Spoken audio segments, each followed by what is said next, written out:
जी, मेरा नाम रिया डाबी है और मैंने 15th रैंक हासिल की है यूपीएससी एग्ज़ाम 2020 में, जिसके रिज़ल्ट्स अभी रिसेंटली आए हैं।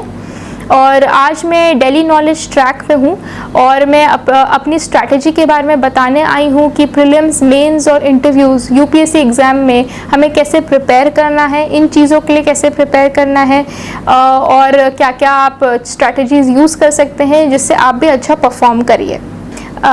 मेरा बर्थ प्लेस भोपाल है, मध्य प्रदेश में, लेकिन मैंने अपनी पूरी लाइफ दिल्ली में ही बिताई है और मैं करेंटली दिल्ली में ही सेटल्ड हूँ। मैंने अपनी schooling convent of Jesus and Mary new Delhi से ही की है।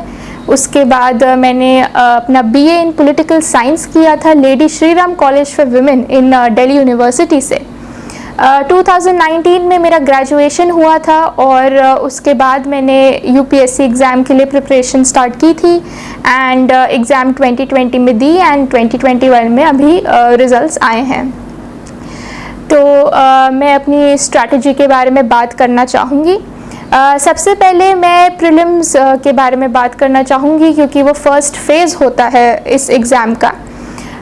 सो प्रीलिम्स के लिए मैं यही बोलना चाहूँगी कि जैसे हम पास्ट ईयर के क्वेश्चन पेपर्स देखते हैं तो पैटर्न काफ़ी डायनामिक होता है। कभी करंट अफेयर्स से बहुत ज़्यादा क्वेश्चंस आते हैं, कभी स्टैटिक से बहुत ज़्यादा आते हैं। तो मैं यही एस्पिरेंट्स को बोलना चाहूँगी कि आप दोनों पे काफ़ी ज़्यादा फोकस रखें। ऐसा नहीं है कि एक चीज़ पे ही फोकस रखना चाहिए। सारे जो सब्जेक्ट्स हैं, सारी जो बुक्स हैं, आप उन्हें सेग्रीगेटेड रखिए, अपने नोट्स बनाइए, जिससे आपको बाद में रिवीजन में काफ़ी आसानी होगी। Welcome to Lukman IAS. Study general studies with Lukman IAS for building comprehensive knowledge, thorough understanding and a good perspective, which are essential ingredients of UPSC for getting top rank in civil services examination. GS paper 2 and 4 will be taken by S. Ansari and other papers will be covered by renowned faculties. So, Lukman IAS becomes the obvious choice. The renowned faculties are Lakshmikant for Geography, Ecology and Environment, Professor Mustafa Hussain for Art and Culture, Dr. Jia for History and Abhijit Jha for Society. It is the pre-cum-means batch with integrated guidance program which consists of prelims, means and interview. The course features live classes are as effective as offline classes. The classes are highly interactive in nature. Your doubts and queries will be addressed and there will be dictation of notes. In the last 10 years, contact us today for more information. साथ में prelims में मुझे लगता है सबसे important चीज़ ये है कि आप जितने मॉक पेपर्स प्रैक्टिस कर सकते हैं आपको करने चाहिए, क्योंकि उससे आपको एक आइडिया मिलता है कि किस तरह के क्वेश्चंस आते हैं, आपको कितने क्वेश्चंस अटेम्प्ट करने चाहिए और आपकी परफॉर्मेंस कैसी चल रही है। मेरी प्रिपरेशन जर्नी में मैंने I think more than 80 mock papers तो प्रीलिम्स के लिए सॉल्व किए ही थे, क्योंकि मुझे लगता है प्रीलिम्स काफ़ी डिफ़िकल्ट होते जा रहा है ओवर द ईयर्स। तो मैं यही आपको सजेशन दूंगी कि आप मॉक पेपर्स प्रैक्टिस करिए और साथ में जब आप मॉक पेपर्स प्रैक्टिस कर रहे हो तो अपनी परफॉर्मेंस के अकॉर्डिंग आपको ये डिसाइड कर लेना चाहिए कि मुझे कितने क्वेश्चंस अटेम्प्ट करने हैं रियल एग्ज़ाम में। जैसे मैंने अपने परफॉर्मेंस को देखते हुए मैंने ये सोचा था कि अराउंड 65 to 70 क्वेश्चंस तो मुझे अटेम्प्ट करने ही चाहिए, जिससे एक मिनिमम रेंज ऑफ मार्क्स मुझे मिल पाए, जिससे प्रीलिम्स क्लियर हो सके, क्योंकि इसमें नेगेटिव मार्किंग तो होती है जैसे सबको पता है। और साथ में मैं ये बोलूँगी कि प्रीलिम्स में CSAT को प्लीज़ इग्नोर मत करिए, क्योंकि काफ़ी लोग सोचते हैं कि CSAT हो जाएगा और सिर्फ क्वालिफाइंग है, लेकिन स्पेशली मैं उन स्टूडेंट्स को बोलना चाहूँगी जो आर्ट स्ट्रीम से हैं, ह्यूमैनिटीज़ से हैं, क्योंकि 10th के बाद मैथ्स का टच छूट जाता है, जैसे मेरे साथ भी हुआ था। तो आप जितना CSAT की भी प्रैक्टिस करेंगे वो आपके लिए बेनिफिशियल रहेगी। नेक्स्ट मैं मेंस की बात करना चाहूँगी, जो नेक्स्ट स्टेप होता है यूपीएससी एग्जामिनेशन का। तो जैसे ही सबको पता है GS होता है, उसके 4 पेपर्स होते हैं मेंस में। तो अगर हम सोर्सेज की बात करें कि इसमें कौन से सोर्सेज पढ़ने चाहिए, तो मैं ये बोलूँगी, जैसे GS1 में आपको पता है हिस्ट्री होती है, वर्ल्ड हिस्ट्री होती है, ज्योग्राफी एंड सोशल इश्यूज़। तो सबसे पहले तो मैं यही रिकमेंड करूँगी कि जो हमारी 11th और 12th की जो NCERTs होती हैं, आप उनको काफ़ी अच्छे से पढ़िए, रिवाइज करिए, क्योंकि उसमें बेसिक इंफॉर्मेशन होती है जो आपका फाउंडेशन बिल्ड करती है। तो NCERTs बहुत ज़्यादा इम्पॉर्टेंट है। अगर हम आर्ट एंड कल्चर की बात करें तो मैंने नितिन सिंघानिया की बुक रेफ़र करी थी, क्योंकि मुझे लगता है उसमें रेलेवेंट इन्फॉर्मेशन प्रेजेंट है।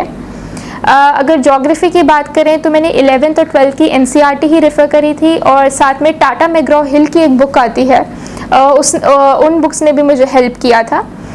अगर हम वर्ल्ड हिस्ट्री की बात करें तो वर्ल्ड हिस्ट्री की भी जो NCERT आती है क्लास 12 की, मुझे लगा वो NCERT ही सफिशिएंट रहेगी। अगर हम सोशल इश्यूज़ की बात करें तो सोशल इश्यूज़ के लिए मैंने सोशियोलॉजी की NCERT बुक पढ़ी थी क्लास 11th की, और साथ में जो करंट अफेयर्स में हमारे जो सोशल इश्यूज़ आते हैं डेली, और जो करंट अफेयर्स मैगजीन्स भी होती है उसमें भी ये कवर्ड होता है, तो मैंने उसी के नोट्स बनाए थे बेसिक कंसेप्ट्स के लिए। अगर हम GS2 की बात करें, जहाँ पे गवर्नेंस, पॉलिटी जैसे सब्जेक्ट्स हैं, तो उसके लिए मेनली मैंने लक्ष्मीकांत की बुक रेफ़र करी थी, और साथ में मेरे जो अपने नोट्स थे जो मुझे कोचिंग से मिले थे, तो मैंने उसको रेफ़र करा था। एंड मैंने साथ में काफ़ी आंसर राइटिंग प्रैक्टिस भी की थी, जैसे जो मेनली जो लीगल और जुडिशियल क्वेश्चंस होते हैं उसके लिए मैंने न्यूज़पेपर को भी काफ़ी रेफ़र किया था। अगर हम इंटरनेशनल रिलेशंस की बात करें तो इंटरनेशनल रिलेशंस तो मुझे लगता है काफ़ी करंट अफेयर्स बेस्ड ही रहता है, क्योंकि जो न्यूज़ में चल रहा होता है वो पूछ लिया जाता है। और सिंस मेरा optional political science and international relations ही था, तो मुझे अपने ऑप्शनल से भी काफ़ी हेल्प मिली थी GS के पेपर में इंटरनेशनल रिलेशंस के लिए। तो उसके लिए मैं यही बोलूँगी, काफ़ी सारी बुक्स अवेलेबल हैं मार्केट में, आप उनको रेफ़र कर सकते हैं। सबसे इम्पॉर्टेंट लेकिन न्यूज़पेपर ही रहेगा। अगर हम GS3 की बात करें, जिसमें ऐसे सब्जेक्ट्स है science and technology, environment, internal security, disaster management, तो मुझे लगता है काफ़ी ज़्यादा डायनामिक है, इनका सिलेबस थोड़ा वास्ट हो जाता है, ओपन एंडेड हो जाता है, और काफ़ी कैंडिडेट्स ये पूछते हैं कि इसकी बहुत सारी बुक्स हैं, हमें क्या करना चाहिए। तो मुझे लगता है कि इनके लिए आपको मैक्सिमम 1 या 2 बुक्स ही रेफ़र करनी चाहिए, क्योंकि आप जितना ज़्यादा बुक्स रेफ़र करेंगे आप खुद कंफ्यूज्ड हो जाते हैं। सिमिलरली मैंने जैसे साइंस एंड टेक्नोलॉजी के लिए टाटा मैग्रॉ हिल रेफ़र करी थी, और जो नोट्स क्लास में मिले थे कोचिंग की क्लास में। इन्वायरमेंट के लिए जो शंकर IAS की एक बुक आती है जो काफ़ी कैंडिडेट्स रेफ़र करते हैं, मैंने भी वही किया था। इंटरनल सिक्योरिटी और डिज़ास्टर मैनेजमेंट भी मैंने सिर्फ क्लास नोट से ही पढ़ाई करी थी, और जो करंट अफेयर्स की मैगज़ीन आती हैं जैसे बाजीराम हो या विजन IAS हो, तो इन मैगज़ीन्स को भी आप साथ में रेफ़र कर सकते हैं, और कॉम्बिनेशन में रख के उनके आप खुद अपने नोट्स बना सकते हैं। GS4 की अगर हम बात करें, जो काफ़ी एक इम्पॉर्टेंट पेपर है, जो एथिक्स है, काफ़ी कैंडिडेट्स को ये प्रॉब्लम आती है, क्योंकि एथिक्स में ऐसे क्वेश्चंस पूछे जाते हैं जो आपने एक्सपेक्ट नहीं किए हो, या थोड़े डिफ़िकल्ट हो जाते हैं, या फिलोसफिकल हो जाते हैं। तो उसके लिए मैं यही रिकमेंड करूँगी कि एथिक्स के लिए आप previous year question papers refer करिए, आपको एक आइडिया मिलेगा क्या पूछा जाता है। सिलेबस देखिए एथिक्स का, और उसके अकॉर्डिंग हर टॉपिक के लिए अपने नोट्स बनाइए। जब आप नोट्स बना रहे हो तो उसमें आपको एग्जाम्पल्स का यूज़ बहुत ज़्यादा करना चाहिए, जो फेमस पर्सनालिटीज़ हैं, कोई इंसिडेंट्स हुए हैं, या यदि वो इंडिया में हो या वर्ल्ड में हुए हो। साथ में आपको कोटेशंस भी आप यूज़ कर सकते हैं एथिक्स में। और केस स्टडीज़ की अगर हम बात करें, केस स्टडीज सॉल्व करने के लिए मुझे लगता है कि आप बुक्स रेफ़र कर सकते हैं, जैसे एक अरिहंत और एक्सेस पब्लिशिंग की बुक आती है, तो उसमें उन्होंने भी केस स्टडीज सॉल्व करी हुई हैं, जिससे आपको आइडिया मिलता है कि आपको अपना स्ट्रक्चर कैसे बिल्ड करना है आंसर में। सबसे इम्पॉर्टेंट लेकिन यही है कि आप प्रैक्टिस करें आंसर्स खुद लिखना। सो ये थे सोर्सेज जो मैंने खुद रेफ़र करे थे GS पेपर्स के लिए। GS और मेंस के लिए मैं यही बोलना चाहूँगी कि सबसे इम्पॉर्टेंट यही है आप सिलेबस कवर करें, लेकिन आंसर राइटिंग के लिए आप खुद प्रैक्टिस करें घर पे। आप जितने आंसर्स लिखेंगे आपको उतना समझ आएगा कि कौन से पॉइंट्स इम्पॉर्टेंट होते हैं। अगर पॉसिबल हो पाए आप कोई मॉक पेपर्स भी दे सकते हैं, जो काफ़ी कोचिंग इंस्टीट्यूट्स निकालते हैं जहाँ आपके पेपर्स भी चेक करते हैं, तो उससे भी आपको अपनी परफॉर्मेंस के बारे में पता चलता है। अगर वो पॉसिबल नहीं है तो आप अपनी फैमिली में या किसी फ्रेंड से भी वो चेक करवा सकते हैं। आंसर राइटिंग में मुझे लगता है कि आपको पहले एक अपना स्ट्रक्चर बनाना चाहिए। फॉर एग्जांपल आप शुरू में इंट्रोडक्शन लिख रहे हैं, फिर जो क्वेश्चन है चाहे जो भी उसमें कुछ हिस्ट्री लिखनी हो, कुछ पॉजिटिव्स या नेगेटिव्स लिखने हो, आप वो लिख रहे हैं। लास्ट में आप एक कंक्लूजन लिखते हैं। आंसर राइटिंग में अगर आपको वैल्यू एडिशन करनी है तो मेरे एक्सपीरियंस ने मुझे यही बताया है कि वैल्यू एडिशन के लिए आप हमेशा इंट्रोडक्शन में या बॉडी ऑफ द आंसर में फैक्ट्स दे सकते हैं। फॉर एग्जाम्पल अगर वो इन्वायरमेंट का आंसर हो या जोग्राफी का आंसर हो, आप बता सकते हैं कि इंडिया के पास 18% ऑफ द वर्ल्ड्स पॉपुलेशन है लेकिन only 4% of the fresh water resources. आप इकोनॉमिक्स में ये बोल सकते हैं कि IMF की रिपोर्ट के अकॉर्डिंग ये बोला गया है अगर विमेन फुल्ली पार्टिसिपेट करें हमारी इकोनॉमी में तो GDP 27% से इंक्रीज हो सकती है। तो ऐसे छोटे छोटे फैक्ट्स मैंने भी अपने आंसर्स में यूज़ करे हैं जो मुझे लगता है उससे एक्स्ट्रा मार्क्स मिलते हैं। साथ में मुझे लगता है जो रिपोर्ट्स आती हैं, चाहे वो इंडियन ऑर्गेनाइजेशंस ने रिलीज़ करी हो या कोई इंटरनेशनल बॉडीज़ हो जैसे वर्ल्ड बैंक हो, UN की स्पेशलाइज्ड एजेंसीज़ हो, वर्ल्ड इकोनॉमिक फोरम हो, उनके बारे में भी अगर आप मेंशन करें उसमें इंडिया की क्या परफॉर्मेंस रही है, क्या रैंक है, उससे भी आपको एक्स्ट्रा मार्क्स मिल सकते हैं क्योंकि एग्जामिनर को लगेगा कि आपको काफ़ी ज़्यादा इन्फॉर्मेशन है किसी टॉपिक के बारे में। और साथ में मुझे ये भी लगता है कि अगर कोई एक ऐसा आंसर है जिसमें आपको इंडियन पर्सपेक्टिव लिखना है, कोई पॉलिसी है, अगर आप इसमें गवर्नमेंट स्कीम्स को मेंशन करें या उनकी परफॉर्मेंस को मेंशन करें तो उससे भी एक्स्ट्रा मार्क्स मिल सकते हैं। फॉर एग्जांपल अगर हम एग्रीकल्चर का कोई आंसर लिख रहे हैं सो उससे एग्रीकल्चर रिलेटेड स्कीम्स को अगर हम आंसर में मेंशन कर दें, जैसे प्रधानमंत्री फसल बीमा योजना है या सॉइल हेल्थ कार्ड है या एंड सो ऑन, तो अगर आप उसको भी मेंशन करते हैं उससे भी एग्जामिनर को पता चलता है कि ये जो आंसर लिखा गया है काफ़ी डायमेंशंस को कवर किया गया है, तो उससे भी आपको एक्स्ट्रा मार्क्स मिल सकते हैं। तो ये था GS और आंसर राइटिंग के लिए।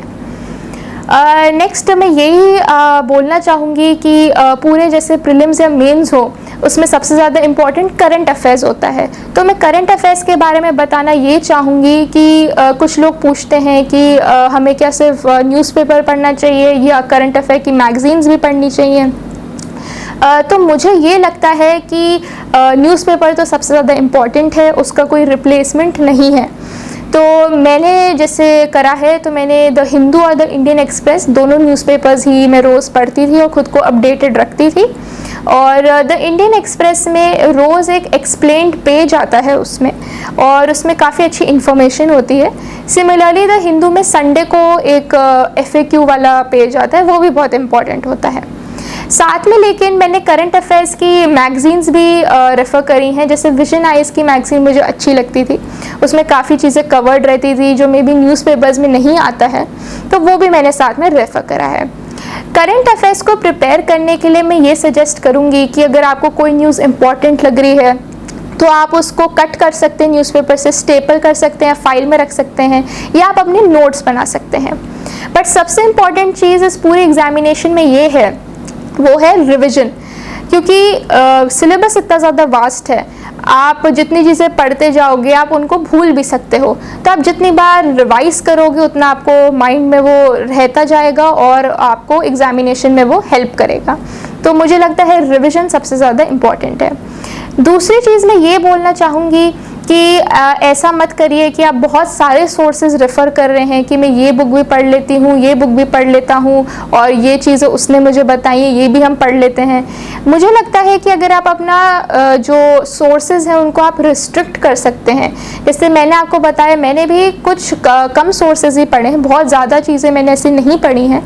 तो अगर आप सोर्सेज अपने रिस्ट्रिक्ट करें, उन्हीं को बहुत अच्छे से पढ़ें, उन्हीं को आप बहुत अच्छे से याद करें, उन्हीं को रिवाइज करें, वो आपको बहुत ज़्यादा हेल्प करेगा एग्जामिनेशन में।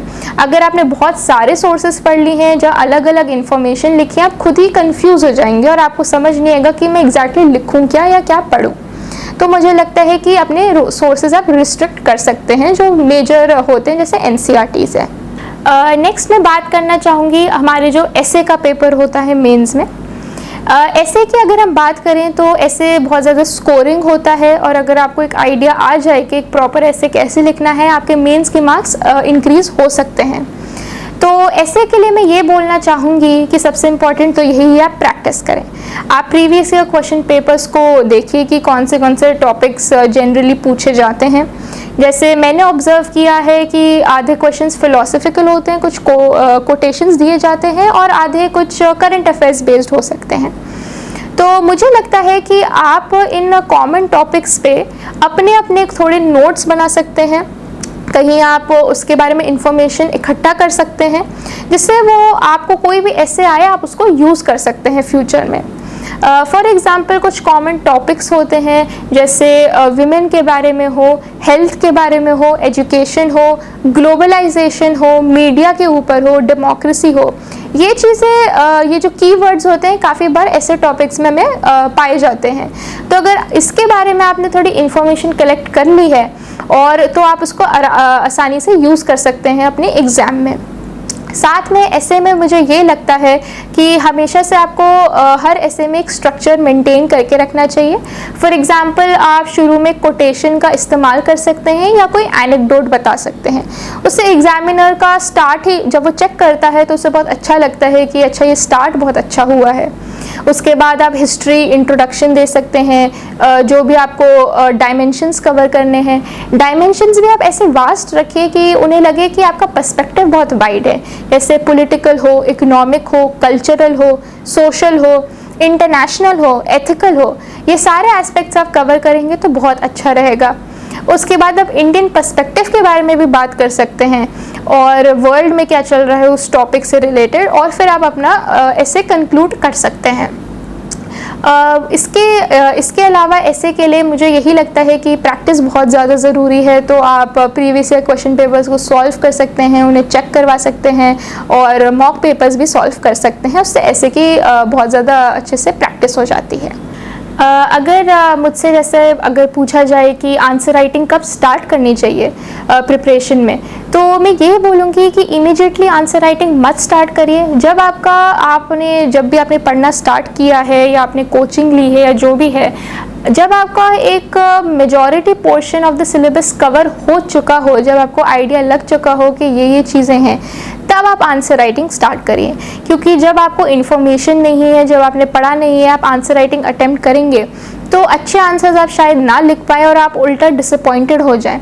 तो इससे अच्छा है जब आपको एक आइडिया लग जाए सिलेबस के बारे में, तब आप आंसर राइटिंग करें। तब आपको समझ भी आएगा कि कौन सी मिस्टेक्स हैं, मैं उनको इम्प्रूव कैसे कर सकता हूँ या कर सकती हूँ। और आंसर राइटिंग के लिए सबसे इम्पॉर्टेंट यही है कि आप उनको चेक करवाएं, जिससे आपको परफॉर्मेंस के बारे में पता चले, और एक स्ट्रक्चर मेंटेन करके रखिए। दूसरी बात, आंसर राइटिंग में काफ़ी लोग ये भी पूछते हैं कि क्या हमें डायग्राम्स, फ्लो चार्ट्स हर आंसर में बनाने चाहिए या क्या करना चाहिए। तो ये क्वेश्चन मैं इस तरीके से आंसर करना चाहूँगी कि मुझे नहीं लगता है कि डायग्राम्स बहुत ज़्यादा नेसेसरी है। कुछ लोग वैसे करते हैं, बट मेरा एक्सपीरियंस ये रहा है कि कुछ चीज़ों में ही आप डायग्राम्स यूज़ कर सकते हैं। मैंने जैसे बहुत ज़्यादा डायग्राम्स नहीं बनाए थे मेंस के एग्ज़ाम में। मोस्टली जो मैंने डायग्राम्स बनाए थे वो ज्योग्राफी के पेपर में था, जैसे कोई फिजिकल ज्योग्राफी से क्वेश्चन हो, या एथिक्स के पेपर में कुछ फ्लो चार्ट के थ्रू हमें कुछ डिपिक्ट करना हो, या ऐसे में अगर कुछ इंडिया का मैप बनाना हो। बट ज़्यादा डायग्राम्स भी ऐसे नेसेसरी नहीं होते हैं। दूसरी बात, आंसर राइटिंग में ये भी लोग पूछते हैं कि हमें क्या पैराज में लिखना चाहिए या पॉइंट्स में लिखना चाहिए। तो मैं ये बोलूँगी कि मुझे लगता है जीएस पेपर्स में हमें पॉइंट्स में ही लिखना चाहिए, क्योंकि हमारे पास स्पेस भी काफ़ी कम होती है आंसर्स के लिए, और एग्जामिनर्स को इतने सारे पेपर्स चेक करने होते हैं। तो अगर सीधे पॉइंट टू पॉइंट आंसर लिखा गया हो तो उन्हें भी ईजी होता है चेक करने में। उन्हें लगता है कि ठीक है, जो भी कैंडिडेट है उसने टू द पॉइंट लिखा है, तो वो मार्क्स भी दे देता है। लेकिन अगर हम अपने ऑप्शनल की बात करें तो मुझे लगता है उसमें ज़्यादा पॉइंट्स का इस्तेमाल ना करें, क्योंकि वो थोड़े सब्जेक्टिव हो जाते हैं, स्पेशली जो आर्ट्स वाले सब्जेक्ट्स हैं, चाहे वो सोशियोलॉजी हो, पॉलिटिकल साइंस हो, एंथ्रोपोलॉजी हो, हिस्ट्री हो। मुझे लगता है ऑप्शनल के आंसर्स में आप पैराग्राफ्स में लिख सकते हैं। अगर मुझसे पूछा जाए कि ऑनलाइन सोर्सेज मैंने यूज़ करे हैं या नहीं, तो मैंने आज सच ऑनलाइन सोर्सेज तो नहीं यूज़ करे थे। मैंने बेसिक बुक्स ही पढ़ी है और नोट्स से ही पढ़ा है। लेकिन जैसे सबको पता है कोविड-19 पैंडमिक आ गया था और काफ़ी चीज़ें ऑनलाइन हो गई हैं, तो मैं उन कैंडिडेट्स को यही बोलूँगी कि आप ऑनलाइन सोर्सेज भी रेफ़र कर सकते हैं। जैसे मुझे पता चला है कि काफ़ी यूट्यूब में बहुत सारी वीडियोस होती हैं, काफ़ी सारी वेबसाइट्स भी हैं जहाँ पे नोट्स मिलते हैं, हैंडआउट्स मिलते हैं, तो आप उनको भी रेफ़र कर सकते हैं। अगर मुझसे पूछा जाए कि मेरा टाइम टेबल कैसे रहा था प्रिपरेशन के समय, तो मैं यही बोलूँगी कि मैं मॉर्निंग पर्सन हूँ। मैं रात में जल्दी ही सोती हूँ, बट मैं सुबह जल्दी उठ जाती हूँ। कुछ लोगों का रात में लेट पढ़ने का पैटर्न होता है, तो मेरा एक्सपीरियंस ऐसे रहा था कि मैं सुबह जल्दी उठती थी। सबसे पहले जो मैं पढ़ती थी वो था न्यूज़पेपर। मुझे लगता था मुझे पता होना चाहिए कि हर दिन क्या हो रहा है, सबसे पहली चीज़ मुझे वही पढ़नी चाहिए, तो मैं न्यूज़पेपर पढ़ती थी। फिर उसके बाद जो भी मेरे टाइम टेबल में होता था कि मुझे ये टॉपिक कवर करना है या ये जीएस पेपर मुझे कवर करना है, तो उसके अकॉर्डिंग मैं वो पढ़ती थी। और उसके बाद मैं आधा टाइम ऑप्शनल को भी देती थी। और उसको हमें सबसे इम्पॉर्टेंट है कि हमें जीएस और ऑप्शनल में भी अपने जो आवर्स होते हैं एक दिन में, उसको डिवाइड करना भी बहुत इम्पॉर्टेंट है, क्योंकि हम ऑप्शनल को भी इग्नोर नहीं कर सकते और जीएस को भी इग्नोर नहीं कर सकते हैं। तो दोनों में एक बैलेंस बहुत ज़्यादा इम्पॉर्टेंट है। और मैं ये भी कहूँगी कि ऐसा नहीं है कि आपको बस पढ़ते जाना है और दूसरी चीज़ें नहीं करनी है। मुझे लगता है रिलैक्स करना भी बहुत ज़्यादा इम्पॉर्टेंट है, जिससे आपका माइंड रिफ़्रेश हो जाए। तो मेरा ऐसा एक्सपीरियंस रहा है कि कभी मैं बहुत ज़्यादा टायर्ड हो जाती थी या स्ट्रेस्ड आउट हो जाती थी पढ़ाई से, तो मैं अपनी हॉबीज़ परस्यू करती थी। जैसे मुझे रीडिंग का बहुत ज़्यादा शौक़ है, तो मैंने कोई बुक पढ़ ली।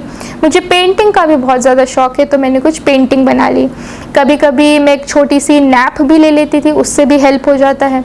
तो आप भी ऐसी सिमिलर चीज़ें कर सकते हैं। मेरा जो टाइम टेबल रहता था, अराउंड 8 to 10 आवर्स डेली मैं पढ़ाई करती ही थी।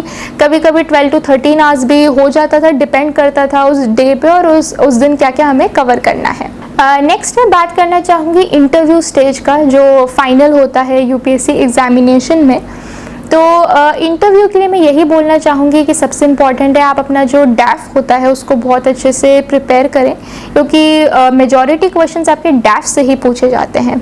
और दूसरे जो बेसिक क्वेश्चंस जो नॉर्मली पूछते हैं कि आपको सिविल सर्वेंट क्यों बनना है, या आपका रीज़न क्या है, आपने यहाँ पे क्यों जॉब करी, या आपने ये पढ़ाई क्यों करी कॉलेज में, तो ऐसी चीज़ें जो होती हैं बेसिक चीज़ें, वो भी आपको प्रिपेयर करनी ही चाहिए इंटरव्यू के लिए। और इंटरव्यू में जैसे मैंने भी काफ़ी मॉक इंटरव्यूज़ दिए थे, क्योंकि कभी मेरा इससे पहले एक्सपीरियंस नहीं दिया है कोई प्रोफेशनल इंटरव्यू देने का, तो मैंने काफ़ी मॉक इंटरव्यूज़ भी लिए थे। मुझे लगता है उससे भी आपका कॉन्फिडेंस बूस्ट होता है, आप प्रिपेयर्ड होते हो। तो मैं वही सजेस्ट करूँगी कि आप भी काफ़ी मॉक इंटरव्यूज़ दें। दूसरी बात यह है कि आपको करंट अफेयर्स से भी आपका अपडेटेड रहना चाहिए इंटरव्यू के टाइम भी, क्योंकि करंट अफेयर्स से काफ़ी सारे क्वेश्चंस आते हैं। फॉर एग्जांपल जिस दिन मेरा इंटरव्यू था उस दिन सुबह न्यूज़पेपर में प्रधानमंत्री ने उज्ज्वला योजना 2.0 लॉन्च करी थी, और उस दिन न्यूज़पेपर की वो हेडलाइन थी। तो इंटरव्यू में मुझसे वो पूछा गया कि आप उसके बारे में बताइए, और उसी पे थोड़ी देर डिस्कशन भी चला था। तो मेरी सेकेंड एडवाइस ये रहेगी कि करंट अफेयर्स बहुत इंपॉर्टेंट है, और उस दिन जाने से पहले आपको न्यूज़पेपर भी देखना बहुत ज़रूरी है। दूसरी चीज़ मैं ये बोलना चाहूँगी कि उन कैंडिडेट्स के लिए जो सीधे कॉलेज के बाद प्रिपरेशन कर रहे हैं या जिन्होंने जॉब नहीं करी है, जैसे मैं हूँ, तो नॉर्मली इंटरव्यूज़ में लोगों से उनकी जॉब या प्रीवियस एक्सपीरियंस के बारे में पूछा जाता है, जो मेरे केस में नहीं था। तो इंस्टेड जो बोर्ड मेंबर्स थे उन्होंने मुझे प्रैक्टिकल क्वेश्चंस ज़्यादा पूछे, मुझे टेस्ट करने के, और केस स्टडीज़ भी दी। फॉर एग्ज़ाम्पल कि अगर आप किसी स्टेट के चीफ सेक्रेटरी हैं या चीफ मिनिस्टर हैं, तो आप उस स्टेट में और वो स्टेट बैकवर्ड हैं, तो आप वहाँ पे क्या क्या करना चाहेंगे। तो ऐसी चीज़ें वो आपसे भी पूछ सकते हैं, तो आपको इनके आंसर्स भी रेडी करके रखने चाहिए। और उसके अलावा मैं यही बोलूँगी कि इंटरव्यू में आपको ऐसा नहीं करना चाहिए कि आपको कोई प्रिटेंस दिखाना चाहिए या आपको बहुत ज़्यादा बोलना चाहिए, बहुत ज़्यादा कम बोलना चाहिए। मुझे लगता है हर चीज़ में बैलेंस मेंटेन करिए, बी योरसेल्फ, क्योंकि यूपीएससी बोर्ड मेंबर्स बहुत ज़्यादा एक्सपीरियंस्ड होते हैं, उन्हें पता है कि कौन सा बच्चा कैसा है। तो बी योरसेल्फ, आराम से काम कंपोज्ड होके कॉन्फिडेंस से आंसर करिए, और जो चीज़ नहीं आती है आप आराम से बोल सकते हैं कि सॉरी मैम और sorry sir, I do not know this question. और मेजॉरिटी ऑफ द टाइम्स आपके डैफ से ही पूछा जाता है, तो वो सबसे प्रिपेयर करना ज़रूरी है। और दूसरी बात मैं ये बोलना चाहूँगी कि मैं अपना इंटरव्यू एक्सपीरियंस शेयर करना चाहूँगी। जैसे मेरे इंटरव्यू में भी मुझसे डैफ से क्वेश्चंस पूछे गए थे। फॉर एग्जांपल मेरे हॉबी के बारे में पूछा गया था, पेंटिंग के बारे में। फिर मेरे ऑप्शनल से भी क्वेश्चंस पूछे गए थे जो political science and international relations है, तो जो करंट में उस टाइम जैसे चल रहा था वो मुझसे पूछा गया था। फिर जैसे मैंने आपको बताया उज्ज्वला योजना के बारे में पूछा गया था। फिर मुझसे प्रैक्टिकल क्वेश्चंस पूछे गए थे, केस स्टडीज़ दी गई थी। तो ऐसे बेसिक क्वेश्चंस पूछे गए थे। और मैं यही बोलना चाहूँगी कि जब आप इंटरव्यू दे रहे हैं तो काफ़ी डरे मत, आपको अपना कॉन्फिडेंस मेंटेन करना चाहिए, क्योंकि बोर्ड मेंबर्स भी काफ़ी सपोर्टिव होते हैं। और अगर आपको कुछ आ भी नहीं रहा होता है, याद नहीं आ रहा होता है, वो आपको क्लूज़ देते हैं, आपको हेल्प करते हैं उस टाइम। तो ऐसा कुछ मतलब ऐसी कोई बात नहीं कि आप डरें, आपको जस्ट अपना काम होके इंटरव्यू देना चाहिए। अगर हम डूज़ एंड डोंट्स की बात करें इस एग्ज़ामिनेशन में, तो मैं डूज़ में तो यही बोलूँगी कि यदि आपने ये डिसीजन लिया है कि आपको सिविल सर्विसेज एग्ज़ामिनेशन देनी है, वही बहुत ज़्यादा करेजियस है, क्योंकि एग्ज़ाम बहुत डिफ़िकल्ट है, काफ़ी लोग इसमें बैठते हैं। तो आपको यही जो स्ट्रॉन्ग विल है वो पूरे टाइम मेंटेन करने की ज़रूरत है कि अगर कोई डिफ़िकल्टीज़ या चैलेंजेस भी आएँ, आपको होप लूज़ नहीं करना चाहिए, आपको अपना बेस्ट पुट इन करना चाहिए, पूरा हार्डवर्क करना चाहिए। मुझे लगता है अगर आपने ये सब किया है तो सफलता बिल्कुल प्राप्त हो सकती है। सब जो सारे कैंडिडेट्स हैं जिन्होंने ये एग्ज़ाम क्लियर करी है, वो भी आपकी तरह ही हैं, तो अगर उन्होंने करा है तो आप भी कर सकते हैं। अगर हम डोंट्स की बात करें तो मुझे लगता है डोंट्स में यही है कि आप बहुत सारे सोर्सेज ना रेफ़र करें, क्योंकि आप खुद कंफ्यूज हो जाते हैं। लिमिटेड सोर्सेज रखिए, उन्हीं को बहुत अच्छे से रिवाइज करिए, तो आप आप जो क्वेश्चंस हैं उनको आंसर कर सकते हैं। दूसरी बात मैं ये भी बोलूँगी कि खुद को दूसरों से कंपेयर ना करें या बहुत ज़्यादा लोगों से बातचीत ना करें, क्योंकि उससे भी आप कभी कभी डीमोटिवेटेड हो जाते हैं, आपको लगता है कि शायद मुझसे नहीं हो पाएगा। तो मुझे लगता है अपनी पर्सनालिटी के अकॉर्डिंग अपना खुद टाइम टेबल बनाइए और उसी को फॉलो करिए, एक कंसिस्टेंसी मेंटेन करिए, और ये आप एग्ज़ाम फिर क्रैक कर सकते हैं।